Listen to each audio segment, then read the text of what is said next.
Hello, everyone. Thank you very much for joining me today. Today is Wednesday, the 12th of October, and we're going to talk about being a listing agent. Be a listing agent and the things that you can do, some things to think about. When I got in the real estate business, the first thing they said in my first training class 30 years ago with a company called Smythe Kramer Company. I don't know if many of you knew that, but which is Howard Hanna now. Several years ago, Smythe Kramer Company was one of the top two big companies in the area for many years before Howard Hanna came in the market, and Howard Hanna bought them out. But that's not part of the video, but a little history. So in my training class with a bunch of new agents sitting there in a classroom, the instructor, first thing they said is list or die. List or die. Repeated that a couple times. So, well, let me rephrase this or go back. 30 years ago when we got into real estate, we were trained and we got into real estate normally at the time. It was full time. You went in head first. You went in, you didn't have another job. You didn't have other things going on, other businesses. You went in full force, knowing, working hard, trying to get, build up your business because there was no other income, because most companies at the time wouldn't take you if you were full time. And the consumers back then, try to keep this short. I'm going to go off on a tangent today, my opinion, and I think I'm very, very bullseye view on this, is that 30 years ago, if you weren't a full-time agent, if you had another job or other business or doing things, the consumers didn't want to use you. They wanted a full-time agent that you've been in the business, because we didn't have cell phones back then. You had to sit at your desk. You had to be available. There wasn't ways to get a hold of you all different times. You had to be in the office for people to call you, and you had to be available when they were available. It wasn't as easy as we could communicate 24/7 it is today. So I'm not going to go down that road. But back then, when everybody was full-time, if you want to be a full-time agent, make enough money to do this full-time and do well, you have to be a listing agent. You have to have more listings than buyers, or at least half and half. But there's lots of agents which are great agents that do very well with buyers. But if you want to do more business, there's only one of you. If you want to do more business and more consistent business, listings are the way to go. So I'm going to give you some things to think about, some things that you've heard, but it's up to you. I have some agents that I just want to work with sellers. I just want to work with buyers. I want to work with both. Some agents say, I'll take anything. I'll take anything. Give me a listing, give me a buyer. I'll take anything. But think of these things about being a listing, is that one, there's 5 things I want you to think about. And one, you have to consider prospecting for listings, not just buyers, for listings. So when you specialize in that, when you're making calls, you're looking for sellers and specializing in that. Not you're going to turn down a good buyer, but expressing to your sphere, to your people, you're looking for people who are selling. When are you selling? When are you selling? You're not looking for people in apartments. You're not looking for first-time home buyers. You're only consistently going after people that own a house right now, finding out when they bought, finding out when, somehow through your prospecting and building a communication, when they're thinking about selling, and building that timeline of all of the people you talk to. So this is a communication business. It's something that you have to consistently do, because some agents usually just talk to anybody. And then when you talk to anybody, which is okay, it's better than nothing, but you might get 80% of these people might be first-time home buyers. They might be renting, they might be living, whatever the scenario is, they might not have a house to sell. So if you specifically prospect to and spend majority of your time with homeowners, they will eventually sell to that.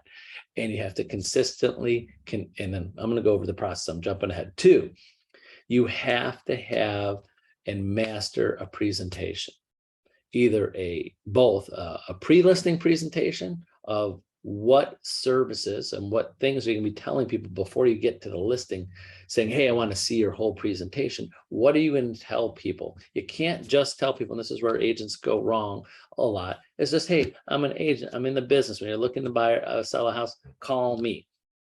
That's it. That's all they do. Hi, I'm Tony with Century 21 Homestar. Keep me in mind if you're ever looking to buy or sell, and that's it. So when all those people you're talking to, all they know is you're an agent. They don't know you haven't been communicating about your skills, your sales, your experience.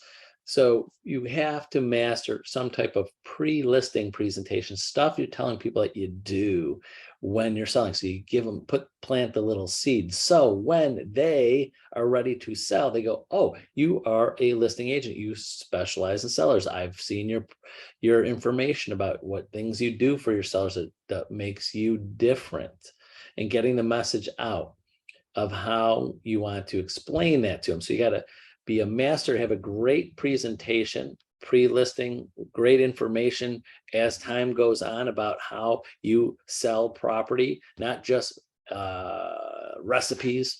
I'm sending emails. I'm telling them what's going on in the market. I'm telling them what's going on, a new pumpkin pie recipe. Yeah, that's all great, better than nothing. But if you're planting the seeds of when they're going to sell and they want to sell with you, you got to plant the seeds of the things that you do. So when you get to the listing presentation, and the most important part of this is, and you might hate to hear this, it has to, all those presentations, that information, that pre-listing presentation, and that final listing presentation when you're ready, it has to be canned like a total script, and it has to be, you have to master it, because you can't just wing it. So some agents hate to say that. It's like, wow, this is a canned presentation. Well, you have to explain this to everybody and make sure you explain everything about what you're going to do and do for them. You can't wing it. You got to master every page of your listing presentation. You got to explain it. Just like this, I'll give, not to ruin the surprise, but this presentation I'm doing right now, I have notes right in front of me. I've gone through this. If you go back through the last couple of years, I've done this video several times. Is it coming out different? It's not a recording, right? But I'm hitting the bullet points exactly the same, in the exact same order that I've done it many, many, many, many times. So if this presentation, this video sounds sincere and sounds like I'm just thinking of these ideas, great. But this is a bullet point list that I'm going over that I've done many, many, many times. So you have to make sure you have those presentations, that information, and have to do it. 3, you can really, really do well with farming a certain area and controlling the inventory in a certain area when you show that you are a listing agent. So not to skip back, when you just tell people you're in the business, a lot of agents, a lot of sellers go with an agent that they see in their market. They just see that sign at the end of the street. Do you know agents like this? I know several agents in our office and other offices and other companies that really dominate a certain market because they farm it. They've got listings there. They connect with the community. They explain their listing agents that you need, you should be using them to sell your house because I am in the community. I am an expert in this area. Your neighbors use me. So example, like when you go up and down the street and you see people that use landscapers, do you see the same landscapers in your area all the time? Why? Because they have those big things on the side of their trucks and trailers, and people go, wow, this landscaper is always in this area. Might as well use that landscaper, right? Do you see every neighbor using a different landscaper? No, because they market that area. I mean, are they doing marketing like realtors? No, but they're seen. At least seen in that area, and the neighbors talk to them. Obviously, landscapers have a little advantage because they're there every week and you're not there knocking on everybody's door in the neighborhood every week, but you can consistently farm an area and control an inventory in a certain area. And it's as much as time, money, and effort you want to put into it. 4 and 5 are kind of together. You have to follow a proven system of how to market to people. And there's many different ways to do it: door knocking, emails, calls, community open houses, everything we've ever talked about to farm into the area. You have to follow a system. What I mean by that is like, okay, once a quarter, I'm calling all of these people, or someone from your team or someone's calling them. I'm sending emails once a month. I'm mailing something once, twice, 3 times a year. I am door knocking a couple times a year, once a year, whatever. What is your system? You have to follow a system. You can't just start doing this. You have to follow a system. Follow your database. I'm calling everybody at least 2 times a year, 3 times a year. I'm doing this. I'm sending holiday messages. I'm doing pop buys. What are you doing? And you have to follow a system, and a proven system. I mean, all the things I mentioned, if you follow a system of connecting with people, and I'll help you. You have to use that system to what you feel best for you. You can't say, I'm going to do all this stuff and not do it. So it's kind of like, don't over thing. I'm going to call everybody once a month, and there's 300 people, and you're never going to get through 300 calls every month. Or I'm going to stop by everybody's house, and you're not going to do it. You have to figure out how much you're going to do and follow the system. And then last, it goes with it, is got to be consistent with it. It's not going to happen overnight. It's not going to happen in a month. It's not going to happen in two months or 6 months. You might get some successes, but if you don't consistently do it, you won't have the consistent business forever. It will just stop. The day you do it, might continue on a little bit. It's kind of like, and I use this example a lot, if all of a sudden you follow a strict diet and exercise plan, you might lose the weight, but as soon as you stop doing that program, you're going to gain it back, and you're not going to be as healthy. Excuse me. Just like real estate, you might have a proven system and do well and consistently do it and get listings and get buyers and do it. As soon as you don't follow the system, it's gonna, you still might be doing good, but it's just going to go down to nothing. I've seen that happen many, many, many, many times to agents. Right now, there's realtors that want to be in the business, that are out of the business, that did all of this stuff 10 years ago, 15 years ago, and just stopped doing it and go, why is my business drying up? Why? I used to do pretty good, because you were doing the work that you did before, and you just thought it would just, now you could coast. So you can't do that. So those are some things to think about. But I'll go back to number 1 to remind you of that, is that you have to change your focus, not to everybody, to just homeowners.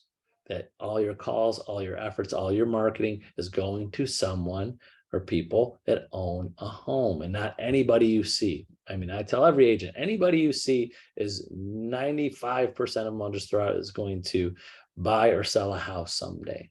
And then a majority of those people, obviously more than half, are usually buyers. It just is, because it's easier to find buyers than sellers, or easier to convince a buyer to use you because you're not charging them something. And usually a buyer is not doing a lot of interviewing of agents. If you're there and you connected with them, they like you and trust you, and you promise to drive them around everywhere at any time, they'll use you. But a seller is more picky. Like, wow, this is my asset. I got to sell this thing, and I have equity in it. I have to be a little more picky. I got to know someone or see an agent, or feel I got to do a little more research and feel a little more confident in my agent's abilities when listing a house. And that's what you have to build over time. So something to think about. Some things to think about, becoming more of a listing agent than a buyer's agent. So hopefully that gave you some things to work on. And remember, use me as a resource. Call, text, email me anytime. I'll put you in my calendar, and I'll be happy to help you become more of a listing agent. So that's it. Have a great Wednesday, and we'll see you tomorrow on Thursday. Bye-bye.